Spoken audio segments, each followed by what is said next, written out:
네, 이번 영상에서는요, 고려 전기와 중기의 외국과 다른 나라와 어떤 외교 관계를 맺었는지 고려 전기, 중기의 대외 관계에 대해서 살펴보도록 하겠습니다. 그래서 이번 영상에서는요, 고려가 송나라, 거란, 여진과 어떤 대외 관계를 맺었는지 이제 보는 건데요. 이러기 위해서는 당시 각 나라가 어떤 상황에 처해 있었는지 먼저 봐야 할 것 같습니다. 먼저 송나라입니다. 송나라는 당나라에 이어서 5대 10국으로 분열되었었던 중국을 재통일한 나라였고요.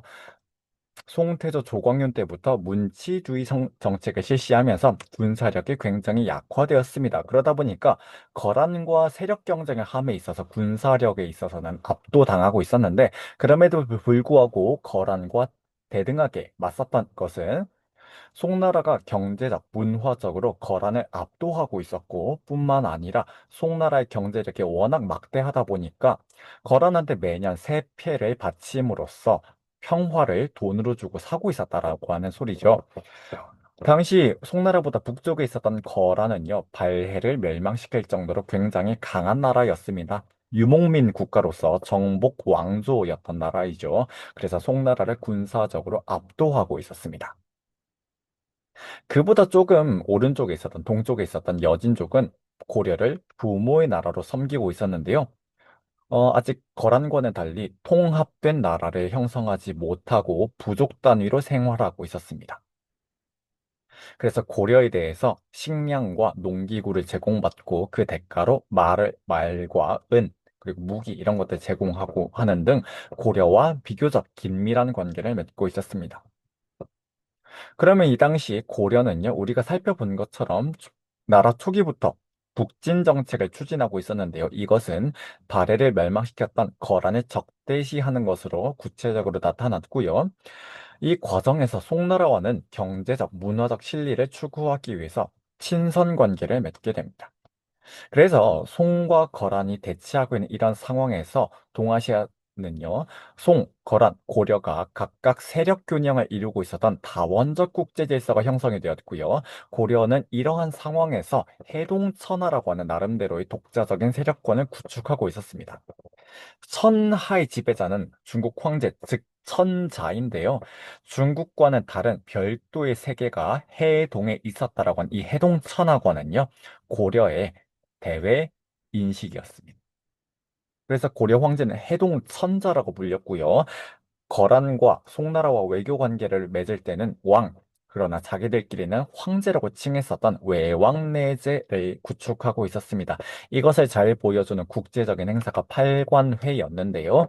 팔관회는 고려가 이제 제후의 나라로 삼고 있었던 여진족 추장, 탐라의 국왕, 그리고 송나라의 사신, 그리고 이제 비롯한 이제 다른 외국 사신, 거라는 사신 이런 나라들이 모두 참여하는 국제적인 행사로서 고려 국왕이 해동천사임을 과시하는 큰 행사였습니다. 자, 그럼 이제 각각의 나라들과 어떤 관계를 맺었는지 구체적으로 살펴볼 건데요. 고려는 송나라로부터 문물을 받아들이기 위해서, 즉 문화적, 경제적 신리를 추구하기 위해서 송나라와의 관계를 중시했습니다. 그에 비해서 송나라는 거란과 대치하고 있는 상황에서 고려를 자기 편으로 끌어들일 필요가 있었습니다. 그래서 고려는요, 송나라로부터 많은 문물들을 받아들이게 되죠. 제도도 받아들이고요. 불교를 정리한 대장경도 받아들여서 초조대장경을 거란과의 전쟁 과정에서 정리하기도 하고요. 그리고 송나라 청자의 영향을 받아서 고려 청자를 만들기도 합니다. 이게 이제 국가 간의 공식적인 관계, 공무역을 통해서 이루어진 것이었다라고 한다면 경제적으로는요, 송나라 상인이 이 두 나라 사이에 교역을 맺게 하고 있었습니다. 그런데 이렇게 고려와 송나라의 관계가 가깝다 보니까 거란도 고려를 자기 편으로 끌어들이고 싶었습니다. 그러다 보니까 고려와 거란의 전쟁이 시작되었습니다. 거란은요, 세 차례 걸쳐서 쳐들어오게 되는데요. 먼저 1차 침입은요, 6대 임금 성종 때 이루어졌습니다. 이때 거란족 장수는요, 소손영이었는데요. 소손영은 고려 국경 지역에 있었던 안용진이라는 곳을 정복하고 나서 고려를 자꾸 위협했습니다. 고려 북쪽 지방이었던 이 서경 북쪽의 땅을 내놔라라고 하는 식으로 자꾸 겁박을 하고 있었는데요. 이를 두고 고려 조정에서는 대부분의 신하들이 저들이 요구하는 북쪽의 땅을 떼어주고 평화를 유지하자라고 하는 주장을 폈던 데 비해서 고려의 신하 서희는요, 다른 주장을 폈습니다. 저들이 안용진을 정복하고 나서 더 이상 내려오지 않는 데는 나름대로 이유가 있기 때문이다. 그래서 협상을 해봐야 한다고 주장했고, 소손영을 만나서 이렇게 협상을 하고 있습니다. 그래서 소손영이 왜 고려는 신라를 계승한 나라임에도 불구하고 우리한테 옛 고구려 땅을 떼어주지 않느냐? 서경 북쪽의 땅을 내어놔라 라고 주장을 했다는 것이죠. 그에 대해서 서희는 그게 아니라 우리가 오히려 고구려를 계승한 나라다라고 주장합니다. 그래서 나라 이름을 고려라고 했고 수도를 평양에 두었다. 그러므로 오히려 그대들이 갖고 있는 고구려 땅을 우리한테 내놔야 한다라고 이렇게 반박했습니다. 하지만 고려의 수도가 평양, 즉 서경이라고 하는 주장은 거짓말이었다라고 하는 얘기죠. 바로 소돈영과의 이런 대치 상황에서 협상 과정에서 우위를 점하기 위한 거짓말이었다라고 볼 수가 있습니다. 이를 듣고 나름대로 대화가 통한다고 생각한 소손영은요, 고려는 우리와 국경을 접하고 있는데 왜 굳이 바다 건너 송나라하고 교류하는가라고 넌지시 속마음을 드러냈습니다. 이를 두고 서희는 여진족이 고려와 거란 사이를 가로막고 있기 때문에 교역을 하지 않는 것일 뿐 이들을 쫓아내고 이 여진족이 있었던 땅을 개척한다면 거란과 교류하겠다라고 협상 카드를 내밀게 되죠. 서희의 제안에 만족한 소선영은요, 굳이 고려와 더 이상 전쟁을 하지 않고 돌아갑니다. 자, 그런데 그냥 돌아가는 것이 아니라 땅을 하나 떼어주게 되는데요. 바로 이 땅이 강동육주라는 곳입니다. 그래서 1차 전쟁이 일어난 이유는 바로 고려가 송나라와 친선 관계를 맺을 뿐 거란과 친선 관계를 맺지 않고 있었기 때문에, 즉 거란 입장에서도 송나라와 대립하고 있는 상황에서 고려를 자기 편으로 끌어들일 필요가 있었던 것이죠. 그래서 고려와 송의 관계를 차단하기 위해서 고려를 침략했던 것이고요. 서희가 소선영과 외교 담판을 벌이고 강동육주를 획득하면서 굳이 전쟁을 벌이지 않고 끝, 끝나게 됩니다. 그럼에도 불구하고 고려는 거란과 굳이 긴밀한 관계를 유지하지 않았습니다.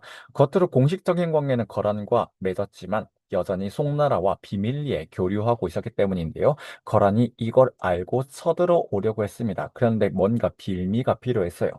때마침 고려에서는요, 성종이 죽은 이후에 7대 목종이 즉위했는데요. 7대 목종의 어머니였던 천추태후는 김치양이라고 하는 그의 내연남과 사이에서 아들이 있었는데 이 아들을 왕으로 삼으려고 했습니다. 목종의 후계자로요. 그래서 이런 상황에 대해서 고려의 충성스러운 신하였던 강조는 정변을 일으켜서 이런 상황을 막아보려고 했습니다. 즉, 왕에 도전하는 쿠데타가 일어났다라고 하는 것이죠. 바로 이런 강조의 정변을 두고 왕권에 도전하는 난신적자가 고려에 있다. 내가 바로 난신적자를 토벌할 동아시아의 황제이다라고 주장하게 되면서 거란 황제가요. 고려를 다시 쳐들어오게 됩니다. 그래서 강조의 정변은 구실로 고려를 다시 쳐들어오게 되니 우린 이 침략을 2차 침략, 즉 2차 전쟁이라고 부릅니다. 근데 고려는 내부에서 강조의 정변이 일어나는 등 굉장히 혼란스러운 상황이었기 때문에 이 침략을 제대로 막아내지 못했고요. 결국 개경에 함락되면서 어, 왕이었던 현종이 나주로 피난을 떠나게 됩니다. 그런데 현종은 이 과정에서 이 호족들의 핍박을 받게 돼요. 어떤 호족은요, 현종한테 네가 고려의 왕이냐라고 하면서 뺨을 때렸다고 기록에 이제 전해져 옵니다. 그래서 현종이 호족 세력을 한번 바로 잡아야겠구나. 이 사건을 계기로 해서 마음을 먹었던 것 같고요. 이게 바로 현종 때의 오도 양계를 정비하게 되는 배경이 되기도 합니다. 자, 어쨌든 이렇게 혼란스러운 상황에서 고려는 계속 밀리고 있었는데 마침 양규라고 하는 장군이 거란족을 또 잘 막아내게 됩니다. 상황이 이렇게 되자 거란은요, 그렇게 우리와 계속 교류하지 않을 거면 다시 강동육주를 내놔라. 즉, 강동육주의 반환을 요구하면서 다시 쳐들어오게 되는데요. 이때는 강감찬의 귀주대첩에서 거란족을 거의 괴멸시키면서 잘 막아내게 됩니다. 이렇게 세 차례에 걸친 거란과의 전쟁에서 고려는요, 한 가지 깨달음을 얻었습니다. 첫 번째는 다시는 수도를 털리지 않도록, 수도가 함락되지 않도록 개경 주변에 나성을 쌓아야 한다는 것. 그리고 국경 지역에도 천리장성을 쌓아야 한다는 것. 이런 교훈을 얻게 되었고요. 이후부터는 거란과 나름대로 정기적으로 사신을 교환하면서 관계를 맺게 됩니다. 그래서 이 세 차례 전쟁을 통해서 고려 국왕이었던 현종은요, 거란 황제의 정식 책봉을 받게 되었고요. 형식적으로는 거란의 책봉을 받은 제후국이지만 나름대로 이 동아시아 세력 균형을 이용해서 해동 천하를 유지해 나갔습니다. 그래서 다원적 국제 질서가 유지되었습니다. 그런데 이런 고려의 다원적 국제 질서, 그리고 해동천하는 여진족이 성장하면서 점점 흔들리게 됩니다. 원래 여진족은 고려를 부모의 나라로 섬기면서 식량과 농기구를 얻어가고 말과 화살을 주는 등 부족 단위 생활을 하면서 고려의 제후국으로서 이렇게 있었는데요. 그런데 여진족이 완颜부라고 하는 부족을 중심으로 통합이 되면서 이제 서서히 고려한테 저항하기 시작했던 겁니다. 고려 국경 지방을 약탈했고요. 이 고려를 점점 괴롭혔습니다. 때는 바로 고려 15대 임금 숙종때였는데요. 이 숙종 때 윤관이라는 이 문벌 신하가 제안하기를 여진족한테 우리가 좀 이제 국경 지방에서의 충돌에서 조금 밀리는 이유는 저들은 말을 타고 덤비는 데 비해서, 즉 기병 위주인 데 비해서 우리는 보병 위주이기 때문이다. 그래서 우리도 기병을 길러야 된다라는 주장을 펼쳤습니다. 그래서 윤관의 주도하에 숙종 때 신기군, 기병, 그리고 신보군, 보병, 항마군, 승려로 중심 구성된 별무반이 편성이 되었고요. 윤관은 이 별무반을 이끌고 예종 때 여진정벌에 나서게 됩니다. 그래서 이 여진정벌의 성과로서 고려 동북 쪽에 9개 성을 쌓고 이 여진족이 갖고 있었던 땅을 점령하게 되는데요. 바로 이 성들이 동북구성입니다. 그런데 이 동북 구성을 차지하는 것에 대해서 여진족이 계속 구성의 반환을 요구하면서 또 동시에 계속 침략을 했습니다. 그래서 고려 조정에서는 이 동북 구성을 지키는 것이 현실적으로 어렵겠다, 방어하기 너무 힘들다라는 이유로 1년 만에 구성을 돌려주게 됩니다. 그런데 여진족의 세력은 점점 더 커져만 갔습니다. 여진족 추장이었었던 아구다가 아예 금나라를 세우고 자기를 대금 황제, 즉 금나라의 황제라고 선언했습니다. 그러면서 고려한테 형제 관계를 제의하게 되는데요. 그가 고려 국왕한테 보낸 편지에는 예종한테 보낸 편지에는 대여진 금국 황제가 고려 국왕한테 편지를 보낸다라고 하면서 고려 국왕 예종을 아우, 즉 동생으로 표현하고 있습니다. 자, 그런데 형제 관계 요구를 고려는 처음에 묵살했습니다. 그런데 금나라의 세력이 점점 커지더니 고려 17대 인종 때 이르게 되면 거란은 요 나라를 멸망시키고 송나라까지 이렇게 압박하면서 나중에 멸망시키게 되는데요. 북송을 멸망시키게 되죠. 그러면서 이제 고려에 자기들이 임금이 되고 고려가 신하가 되는 군신 관계를 요구했습니다. 즉, 고려는 신하의 나라로서 작은 나라로서 큰 나라인 아니, 금나라를 섬겨야 되는 것이죠. 큰 나라를 섬기는 것을 사대라고 하기 때문에 바로 고려한테 사대 관계 수립을 요구한 것이기도 합니다.